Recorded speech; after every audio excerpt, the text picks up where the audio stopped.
بسم اللہ الرحمن الرحیم۔ وائس آف بنت جمیلہ کی جانب سے معزز سامعین کو السلام علیکم۔ رسول اللہ صلی اللہ علیہ وآلہ وسلم کا حمل مبارک اور اس کے واقعات۔ سال ولادت فقط لڑکوں کی پیدائش۔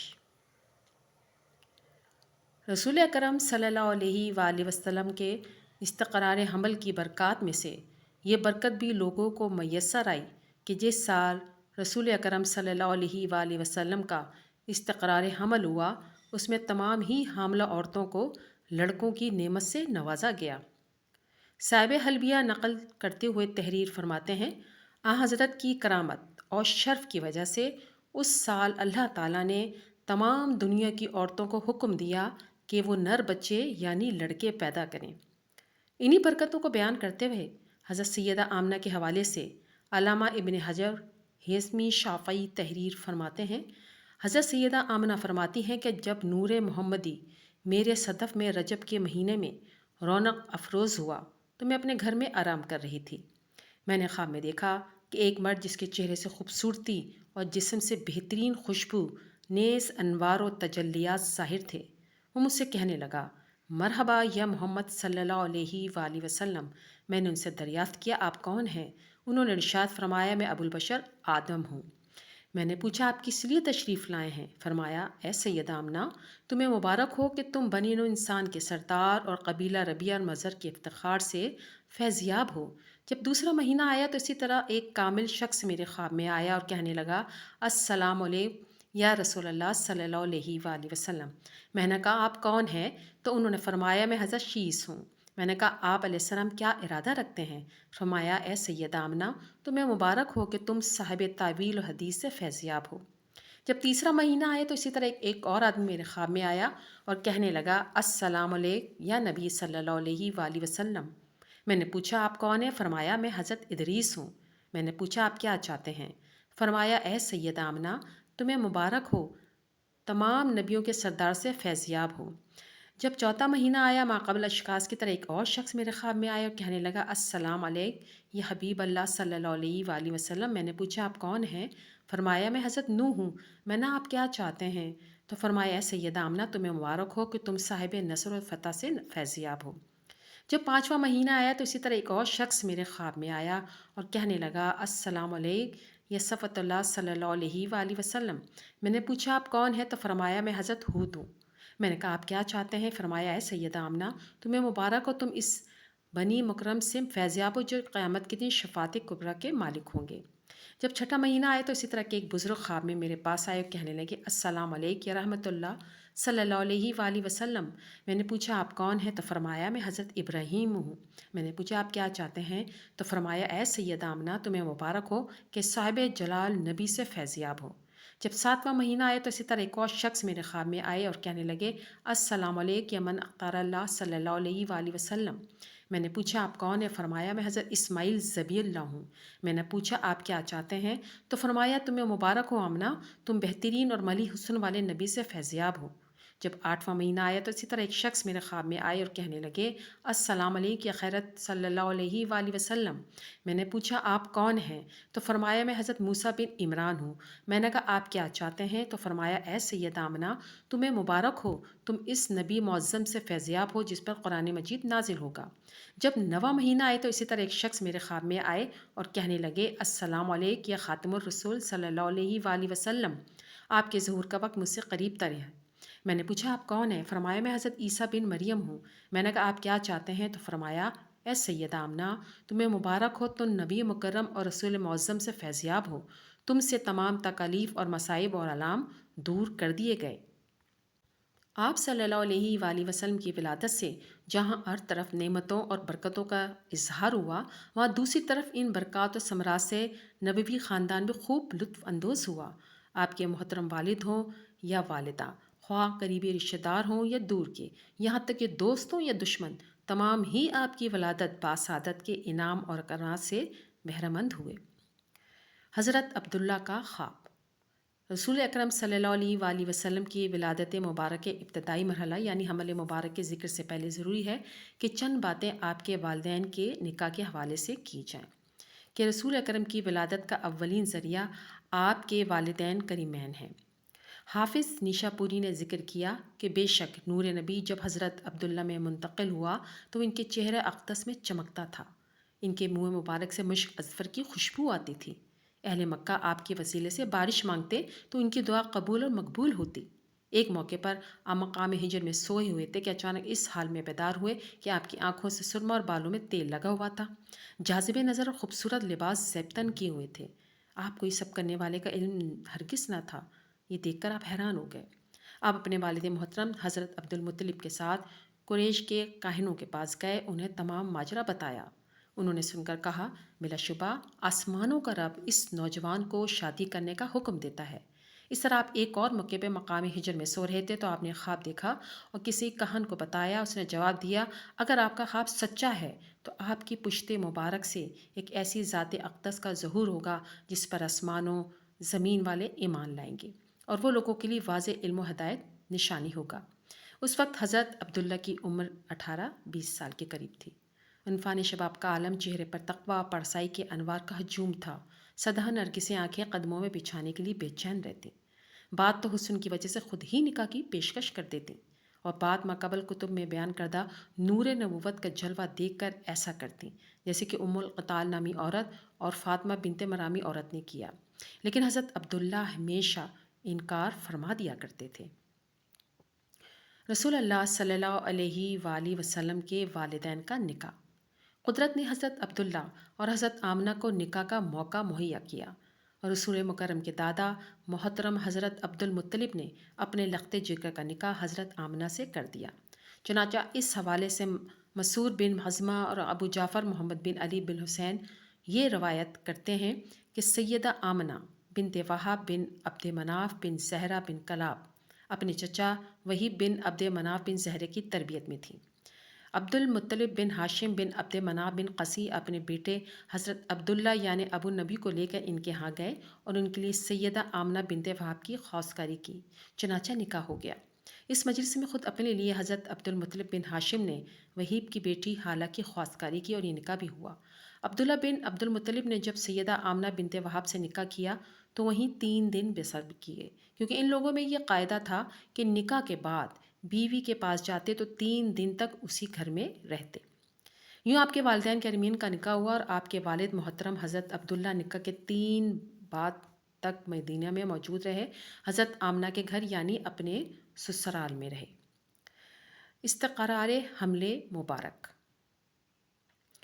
3 دن اپنے سسرال میں رہنے کے بعد آپ کے والد محترم حضرت عبداللہ آپ کی والدہ محترمہ حضرت سیدہ آمنہ کو اس گھر میں لے آئے جو ان کے لیے لیا تھا۔ چنانچہ اس حوالے سے ابن اسحاق روایت نقل کرتے ہوئے تحریر فرماتے ہیں کہ وہب بن عبد مناف نے اپنی بیٹی سیدہ آمنہ کی شادی، جو اپنے قبیلے میں سیدۃ النساء کہلاتی تھیں، عبد المطلب کے بیٹے سید عبداللہ سے بخوشی کر دی، کیونکہ دونوں خاندانوں کا تعلق آخر میں بنی اسماعیل سے ہی جڑتا تھا۔ آپ مزید اسی حوالے سے یہ بھی تحریر فرماتے ہیں کہ راویوں نے بیان کیا کہ حضرت عبداللہ حضرت آمنہ کے پاس تب تشریف لے گئے جب حضرت عبداللہ کا گھر آپ کی ملکیت میں آیا، اور وہیں انہوں نے آپ سے زفاف فرمایا، جس سے آپ نبی کریم صلی اللہ علیہ وآلہ وسلم کے حمل مبارک سے مشرف ہوئیں۔ اسی حوالے سے امام قسطلانی تحریر فرماتے ہیں، اللہ تبارک و تعالیٰ نے نبی کریم صلی اللہ علیہ وآلہ وسلم کے وجود مسعود کو آپ کی والدہ ماجد کے شک میں اطہر میں منتقل کرنے کا ارادہ فرمایا تو یہ ماہ رجب جمعے کی رات تھی۔ اس رات میں اللہ تعالیٰ نے خازن جنت حضرت رضوان کو حکم ارشاد فرمایا، فردوس کے دروازے کھول دیں، آسمانوں و زمینوں میں ندا کرنے والا ندا کرے کہ پوشیدہ خزینہ جس سے نبی ہادی نے پیدا ہونا ہے وہ نور آج کی رات شکم مادر میں قیام پذیر ہو چکا ہے، جہاں ان کی پیدائش کے مراحل کی تکمیل ہوگی اور وہ لوگوں کے لیے بشیر و نذیر بن کر تشریف لائیں گے۔ سبحان اللہ۔ ابو نعیم اصفہانی اس حوالے سے ایک اور روایت نقل کرتے ہوئے یہ تحریر فرماتے ہیں کہ حضرت ابن عباس سے مروی ہے کہ اس رات قریش کا ہر جانور پکار اٹھا، رب کعبہ کی قسم، سیدنا محمد صلی اللہ علیہ وآلہ وسلم حمل میں آ گئے ہیں، وہ اس دنیا کے امام اور اہل دنیا کے لیے ہدایت کا چراغ ہیں، اس لیے قریش کے تمام کاہنوں، عرب کے تمام قبائل سے اسے مخفی رکھا گیا اور ان کے علم کہانت کو ان سے چھین لیا گیا۔ اس دن تمام بادشاہوں کے تخت الٹ دیے گئے اور اس دن کی صبح ہر بادشاہ کو گونگا کر دیا گیا، حتیٰ کہ وہ پورا دن کچھ بھی نہ بول سکے، اور مشرق کے پرندے مغرب کے پرندوں کو بشارت دینے گئے۔ اس طرح سمندروں کی مخلوقات نے ایک دوسرے کو مبارکباد دی۔ حضور نبی کریم کے حمل کے مہینوں میں سے ہر مہینے میں زمین اور آسمان میں ندا کی جاتی تھی، خوشخبریاں سناؤ، عنقریب ابوالقاسم زمین پر سعادت اور برکت کے ساتھ تشریف لا رہے ہیں۔ اس روایت کو علامہ قسطلانی نے بھی نقل کیا۔ ان مذکورہ روایت کے علاوہ بھی کئی روایت اس بارے میں منقول ہے کہ رسول اکرم صلی اللہ علیہ وآلہ وسلم کی حمل مبارک کے وقت سے ہی ان اکرام اور انعامات کا سلسلہ شروع ہو گیا تھا۔ استقرار حمل کے ایام۔ رسول اکرم صلی اللہ علیہ وآلہ وسلم کے استقرار حمل کے ایام میں کئی اقوال منقول ہیں۔ اس کی وجہ یہ ہے کہ اہل عرب کی ایک رسم تھی جسے وہ نسئی کہتے تھے، جس کی وجہ سے تاریخی تعینات میں مشکلات ہوتی ہیں اور اختلاف رہتا ہے۔ اسی بنا پر نبی اکرم کے استقرار حمل کے ایام میں بھی کئی طرح کی روایات ملتی ہیں، لیکن ان میں کثرت کے ساتھ جس کو اپنایا گیا ہے وہ ذی الحج کی 12 تاریخ ہے۔ چنانچہ امام رضا خان قادری یہ تحریر فرماتے ہیں کہ صحیح قول ماہ ذی الحج کی 12 تاریخ کا ہے۔ مدارج میں اس کی تصحیح فرمائی گئی ہے، اگرچہ کہ بعض علماء استقرار حمل کا مہینہ رجب قرار دیتے ہیں اور بعد 10 محرم۔ اس کے معید حدیث ابن سعد اور ابن عساکر ہے کہ خسیمہ نامی عورت نے حضرت عبداللہ کو اپنی طرف بلایا، آپ نے رمی جمار کا عذر فرمایا۔ بعد میں رمی حضرت سیدہ آمنہ سے مقاربت کی اور حمل اقدس مستقر ہوا۔ پھر خسیمہ نے آپ کو دیکھا، کیا نکاح کر لیا؟ فرمایا ہاں۔ تو اس نے کہا کہ وہ نور جو میں نے آپ کی پیشانی سے آسمان تک بلند دیکھا تھا، اب وہ یہاں نہ رہا، اور سیدہ آمنہ کو مسئلہ دیجیے کہ ان کے حمل میں افضل اہل زمین ہیں۔ ابن سعد کی ایک روایت یوں بھی ہے کہ رسول اکرم صلی اللہ علیہ وآلہ وسلم کے والد ماجد سیدنا عبداللہ قبیلہ بنی خشم کی ایک عورت کے پاس تشریف لائے تو اس نے آپ کی دونوں آنکھوں کے درمیان ایک نور آسمانوں تک بلند دیکھا اور کہا کہ آپ کو مجھ میں کوئی رغبت ہے؟ آپ نے فرمایا نہ، یہاں تک کہ میں جمرات کی رمی کر لوں۔ پھر اس کے بعد حضرت آمنہ سے مقاربت فرمائی اور حمل اقدس مستقر ہوا۔ اب اس روایت سے یہ ظاہر ہے کہ رمی جمار حج کے ایام میں ہی ہوتی ہے، تو گویا کہ استقرار حمل مبارک بھی ایام حج میں ہوا۔ یہ بھی کہا گیا کہ استقرار حمل کے روزہ دوشنبہ کو ہوا، اس کو زبیر نے ذکر کیا اور مجمع البحار میں اس پر جزم فرمایا بھی، اور عصا نے یہ کہا ہے کہ شب قدر جمعہ تھی، اس لیے امام احمد شب جمعہ کو شب قدر سے افضل کہتے ہیں کہ یہ خیر و برکت اور کرامت اور سعادت جو اس میں اتری، اس کے ہمسر نہ کبھی اتری نہ قیامت تک اترے گی۔ رسول اکرم صلی اللہ علیہ وآلہ وسلم کے حمل میں جلوہ گر رہنے کی مدت مکمل 9 ماہ ہے، یعنی حضور اکرم صلی اللہ علیہ وآلہ وسلم شکم مادرہ میں مکمل 9 مہینے جلوہ افروز رہے۔ اس حوالے سے ابو ذکریہ یحییٰ بن عابد فرماتے ہیں کہ نبی کریم صلی اللہ علیہ وآلہ وسلم اپنے والدہ ماجدہ کے بطن عطر میں پورے 9 مہینے تشریف فرما رہے۔ اس دوران حضرت سیدہ آمنہ کے سر یا پیٹ میں کوئی درد اور کسی قسم کی کوئی تکلیف نہیں ہوئی، اور حاملہ عورتوں کو جو تکالیف ہوتی ہیں آپ ان سے محفوظ رہیں۔ آپ فرماتی تھیں اللہ کی قسم میں نے اس سے بڑھ کر ہلکا اور زیادہ بابرکت حمل نہیں دیکھا۔ حمل مبارک کے اہم ترین واقعات۔ جب نبی کریم صلی اللہ علیہ وآلہ وسلم اپنی والدہ محترمہ کے شکم اقدس میں تشریف فرما لائے تو کئی ایک عجیب و غریب واقعات بھی رونما ہوئے۔ چنانچہ اس حوالے سے شیخ احمد بن محمد قسطلانی تحریر فرماتے ہیں، راویوں نے ذکر کیا کہ جب حضرت سیدہ آمنہ نے نبی کریم صلی اللہ علیہ وآلہ وسلم کو شکم عطر میں اٹھانے کا شرف حاصل کیا، اس وقت بے شمار عجائب نظائر ہوئے۔ آپ کی ولادت کے سلسلے میں عجیب و غریب باتیں بتائی گئیں۔ علماء سین نے ذکر کیا کہ جب حضرت عبداللہ کا پاکیزہ نطفہ اور گور محمدی سیدہ آمنہ کے صدر مبارک میں ٹھہر گیا تو عالم ملکوت اور جبروت میں آواز دی گئی کہ پاک اور مشرف مقامات کو معطر کرو، نیز آسمانوں اور اس کے ارد گرد علامات تعظیم ظاہر کرو، ملائکہ مقربین میں سے منتخب فرشتوں کے لیے پاک صاف صفوں میں عبادات کے لیے قالین بچھاؤ۔ یہ وہ فرشتے ہیں جو صدقہ و صفا سے موصوف ہیں۔ پوشیدہ نور محمدی صلی اللہ علیہ وآلہ وسلم حضرت سیدہ آمنہ کے بطن مبارک میں منتقل ہو چکا۔ وہ سیدہ آمنہ جو بہت بڑی اور غالب عقل کی مالک اور حسب و نسب کے اعتبار سے فخر والی اور عیبوں سے پاک ہیں۔ اللہ تعالیٰ جو قریب اور دعاؤں کو سننا اور قبول کرنے والا ہے، اس نے حضرت سیدہ آمنہ کو اس سردار مصطفیٰ اور حبیب کے ساتھ مخصوص کیا، کیونکہ حضرت سیدہ آمنہ نسب کے اعتبار سے اپنی قوم میں سے افضل اور عمدہ ہیں اور اپنی اصل کے اعتبار سے سب سے پاکیزہ اور طیب ہیں۔ اسی طرح شیخ علی بن ابراہیم حلبی تحریر فرماتے ہیں، حضرت کعب احبار سے مروی ہے کہ اس رات صبح جس رات میں آپ کا استقرار حمل ہوا، دنیا کی بت اوندے منہ گر گئے۔ ممکن ہے کہ رسول اکرم صلی اللہ علیہ وسلم کی اپنی والدہ محترم کے شکم میں استقرار کی نشانی ہو، جس کو قدیم کتب میں بیان کیا گیا ہو۔ اسی طرح حضرت ابن عباس فرماتے ہیں کہ حضور حضرت سیدہ آمنہ کے پیٹ میں تھے تو کئی قسم کے شواہد اور علامات سامنے آئیں۔ قریش کے مویشی بھی بعض اوقات زبان حال سے گفتگو کرتے، وہ خدائے کعبہ کی قسم کھاتے اور گواہی دیتے کہ رسول اللہ اہل دنیا کے لیے امان ہے، وہ دنیا کے لیے نور اور روشنی ہیں۔ یہ علامات ہر کاہن اور ساحر کے سامنے آتی۔ ان دونوں تمام کاہن بے بس ہو گئے۔ دنیا کے بادشاہوں میں ایک ایسا تخت نہ تھا جو الٹا نہ گیا ہو۔ مغرب اور مشرق سرزمینوں میں جاری دریا ایک دوسرے کو بشارتیں دیتے۔ ان کی موجوں پر اکثر یہ لکھا پایا جاتا کہ ابو القاسم رحمۃ للعالمین تشریف لانے والے ہیں۔ اسی حوالے سے شیخ یوسف بن اسماعیل نبہانی اپنی نظم میں درج ذیل اشعار رقم فرماتے ہیں کہ آپ کے حملے مبارک کے دوران سب سے بڑی یہ نشانی رونما ہوئی کہ ہاتھی نے اپنے مالک کی نافرمانی کی۔ ابرہہ، اس کا لشکر، اس کا تمام ساز و سامان تباہ ہو گیا۔ ان کو قتل کرنے کے لیے ابابیل آئے، ان پرندوں نے ان کو قتل کر دیا، انہیں ہلاکت اور تباہی کے گڑھے میں پھینک دیا۔ اس کے علاوہ بھی کئی واقعات منقول ہیں جس سے اندازہ ہوتا ہے کہ رسول اللہ صلی اللہ علیہ وآلہ وسلم کے استقرار حمل سے ہر طرف سرور اور شادمانی کا دور دورہ تھا۔ نبی کریم صلی اللہ علیہ وآلہ وسلم کی شکم مادر میں تشریف لانے سے قبل اہل قریش پر نہایت تنگی اور قحط کا حال تھا، لیکن آپ کے استقرار حمل کی برکت سے وہ قحط دور ہو گیا۔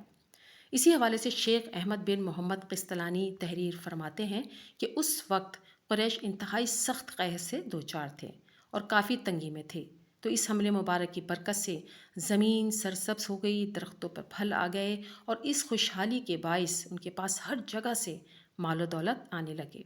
حتیٰ کہ اس سال کا نام جس میں رسول اکرم کا استقرار حمل ہوا تھا، خوشیوں اور کشادگیوں والا سال رکھ دیا گیا۔ جب دیگر اشیاء اور افراد پر انعام و کرام کی یوں مسلسل کرم نوازیاں ہو رہی تھیں، تو آپ کی والدہ محترمہ جن کے بطن مبارک میں آپ جلوہ افروز تھے، ان پر ہونے والی برکات بھی کہیں زیادہ تھیں۔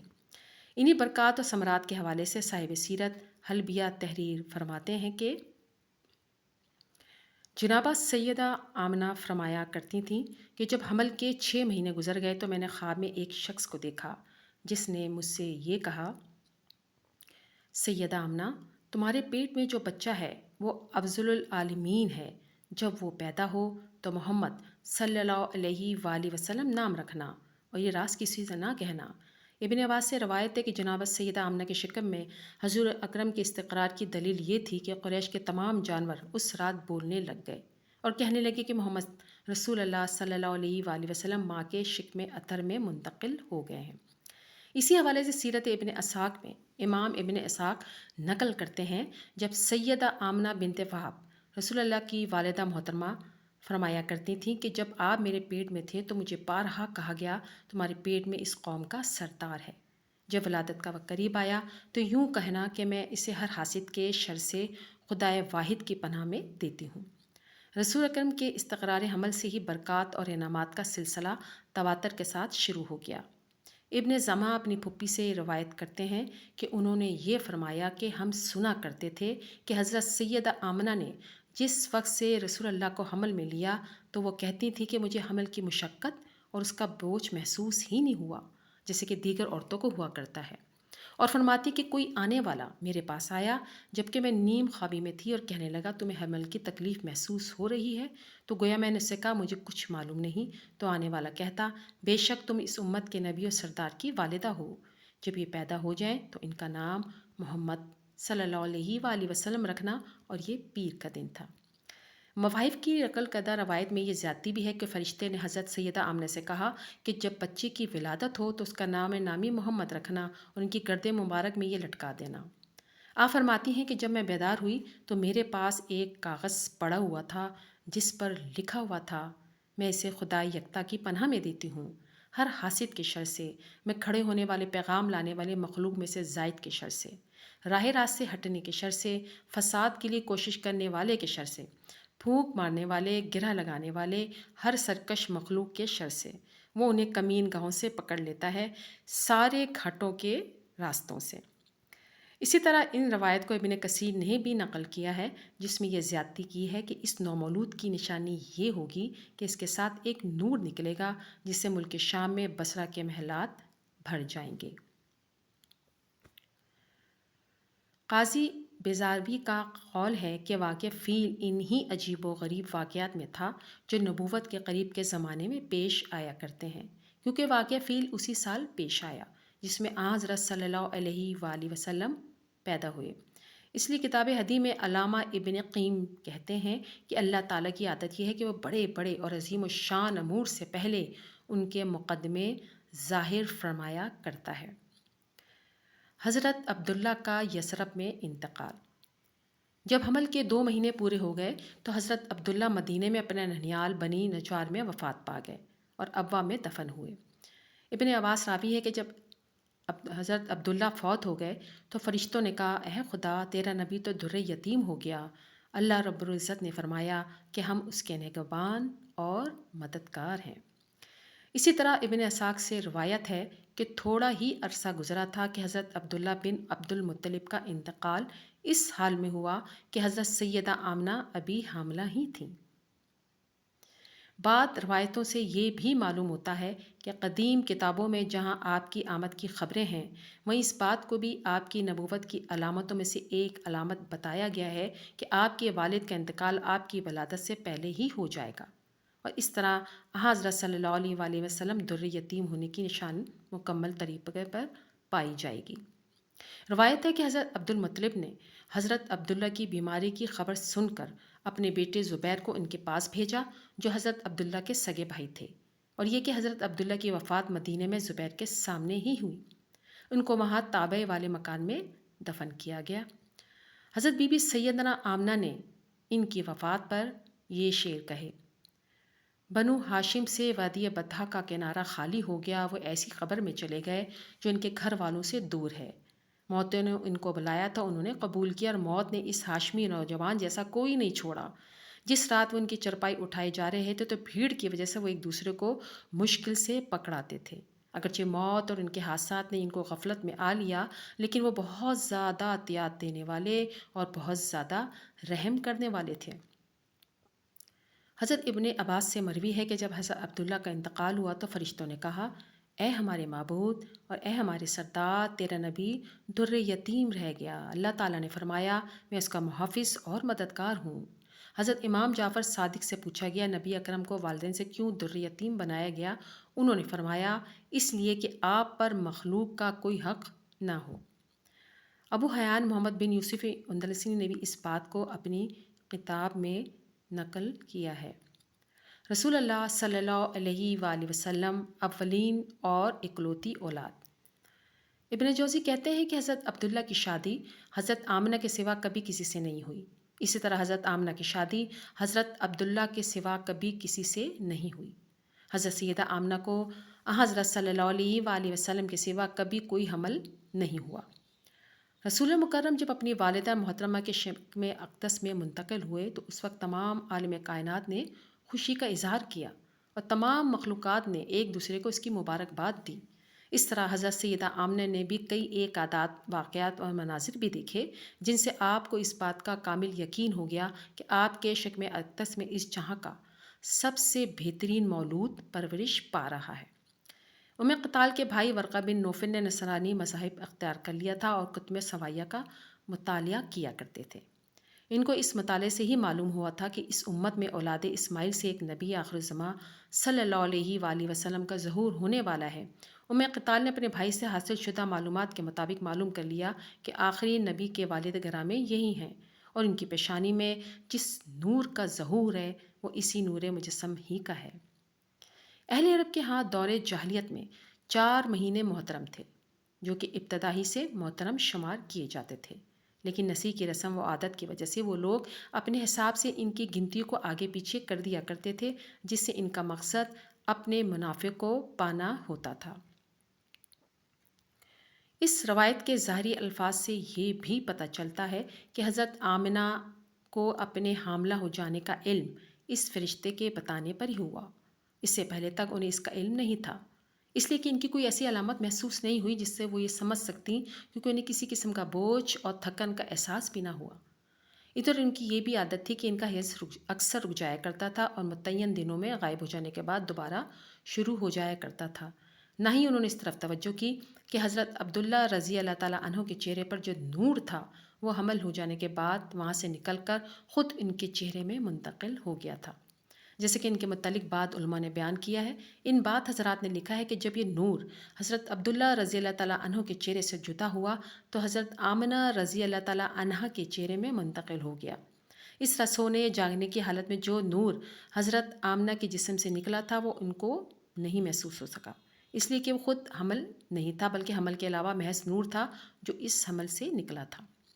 ادھر شاید نبی کریم صلی اللہ علیہ وآلہ وسلم کے والد حضرت عبداللہ رضی اللہ تعالیٰ عنہ نے بھی حضرت آمنہ رضی اللہ تعالیٰ عنہ کو اس عورت کا پیغام نہیں پہنچایا جس نے اپنے آپ کو نکاح کے لیے حضرت عبداللہ کے سامنے پیش کیا تھا، اور پھر جب اس کی آرزو پوری نہیں ہو سکی اور اس نے حضرت عبداللہ کی حضرت آمنہ سے شادی اور ہمسری کے بعد دیکھا کہ حضرت عبداللہ رضی اللہ تعالیٰ عنہ کے چہرے سے وہ نور نکل چکا، تو اس نے حضرت عبداللہ سے کہا کہ جاؤ اور آمنہ رضی اللہ تعالیٰ عنہ کو بتا دو کہ وہ زمین کے رہنے والوں میں بہترین انسان کو حمل کی صورت میں حاصل کر چکی ہیں۔ اس واقعے کی تفصیل پیچھے گزر چکی ہے۔ مقصد یہ ہے کہ حضرت آمنہ کو اپنے حمل کا علم فرشتے کے بتانے سے پہلے نہیں ہو سکا، کیونکہ معلوم ہونے کے جتنے سبب ہو سکتے تھے ان میں سے کوئی بھی پورا نہیں ہوا۔ حمل کے ابتدائی زمانے میں جو بوجھ حضرت آمنہ کو محسوس ہوا وہ ہو سکتا ہے کہ فرشتے کے بتا دینے کے بعد محسوس ہوا ہو، مگر کتاب مواہب میں ہے کہ حضرت کعب سے روایت ہے کہ حضرت آمنہ رضی اللہ تعالیٰ عنہ کے پاس فرشتے اس وقت آیا تھا کہ جبکہ ان کے حمل کو 6 مہینے گزر چکے تھے۔ اسی پر اکثر علماء کا اتفاق ہے، یعنی حضرت عبداللہ رضی اللہ تعالیٰ عنہ کا انتقال رسول اکرم صلی اللہ علیہ وآلہ وسلم کی ولادت سے پہلے ہو گیا تھا، اگرچہ کچھ روایت ایسی بھی ہیں جس سے معلوم ہوتا ہے کہ حضرت عبداللہ رضی اللہ تعالیٰ عنہ نبی کریم صلی اللہ علیہ وآلہ وسلم کی ولادت کے بعد فوت ہوئے۔ حافظ دمیامی رحمۃ اللہ علیہ نے بھی اس قول کو درست قرار دیا۔ ایک روایت ہے کہ حضرت صلی اللہ علیہ وآلہ وسلم کے والد کا انتقال اس وقت ہوا جبکہ آپ صلی اللہ علیہ وآلہ وسلم صرف 2 مہینے کے حمل کی صورت میں تھے۔ ایک روایت میں یہ بھی ہے کہ آپ صلی اللہ علیہ وآلہ وسلم کی پیدائش سے 2 مہینے پہلے ہوا۔ ایک روایت یہ بھی ہے کہ آپ صلی اللہ علیہ وآلہ وسلم کی عمر اس وقت 2 ماہ کی ہو چکی تھی اور آپ صلی اللہ علیہ وآلہ وسلم پالنے میں جھولتے تھے۔ اور علامہ سہیلی نے روز الانف میں لکھا ہے کہ اسی قول پر اکثر علماء کا اتفاق ہے۔ حضرت عبداللہ رضی اللہ تعالیٰ عنہ کا انتقال مدینے میں ہوا جہاں وہ کھجوروں کی تجارت کے سلسلے میں اپنے ننیال یعنی اپنی والدہ کے گھر والوں سے ملنے گئے تھے۔ ان کے ننیال والے بنی عدی ابن نجار تھے۔ یہ بھی ممکن ہے کہ جانے کے دونوں مقاصد ہوں۔ ایک روایت یہ بھی ہے کہ حضرت عبداللہ رضی اللہ تعالیٰ عنہ قریش کے قافلوں میں سے ایک قافلے کے ساتھ غزہ کے لیے روانہ ہوئے۔ یہ وہ قافلہ ہے جو تجارتی سامان لے کر جاتا ہے۔ یہ لوگ تجارت کے سلسلے میں روانہ ہوئے تھے۔ جب غزہ میں وہ تجارت سے فارغ ہو گئے اور وہاں سے واپس ہوئے تو راستے میں مدینے سے گزرے۔ اس وقت حضرت عبداللہ رضی اللہ تعالیٰ عنہ بیمار ہو گئے تھے، اس لیے انہوں نے اپنے قافلے والوں سے کہا کہ میں یہاں اپنے ننیال بنی عدی ابن نجار کے پاس ٹھہر جاتا ہوں۔ غرض حضرت عبداللہ رضی اللہ تعالیٰ عنہ بنی نجار کے پاس بیماری کی حالت میں 1 مہینہ رہے۔ بہرحال قریشی قافلہ حضرت عبداللہ رضی اللہ تعالیٰ عنہ کو ان کے ننیال میں بیمار چھوڑ کر آگے بڑھ گیا۔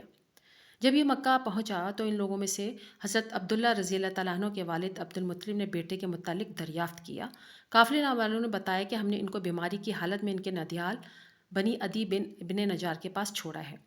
یہ سن کر حضرت عبد المطلب نے حضرت عبداللہ کے بھائی حارث کو ان کے پاس بھیجا، جیسے کہ بیان ہو چکا ہے۔ حارث عبد المطلب کے سب سے بڑے بیٹے تھے، اس لیے عبد المطلب کا لقب ابو الحارث یعنی حارث کا باپ تھا۔ یہ حارث اسلام سے پہلے ہی انتقال کر گئے تھے۔ غرض جب حارث مدینہ پہنچے تو انہوں نے عبداللہ کو نہ پایا۔ تمام دوستوں سے گزارش ہے کہ ایک مرتبہ درود ابراہیمی ضرور پڑھ دیجیے۔ جزاک اللہ خیر۔ ویڈیو اچھی لگے تو لائک کیجیے اور ثواب کی نیت سے تمام دوستوں کو شیئر بھی ضرور کیجیے۔